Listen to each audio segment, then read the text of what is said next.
بكم في الموجز الرياضي. تأثر أمس المنتخب الجزائري وانهزم بهدف ل0 أمام منتخب موريتانيا.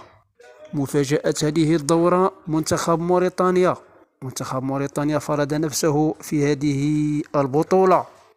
الشعب الجزائري يطلب من بالماضي بالاستقالة.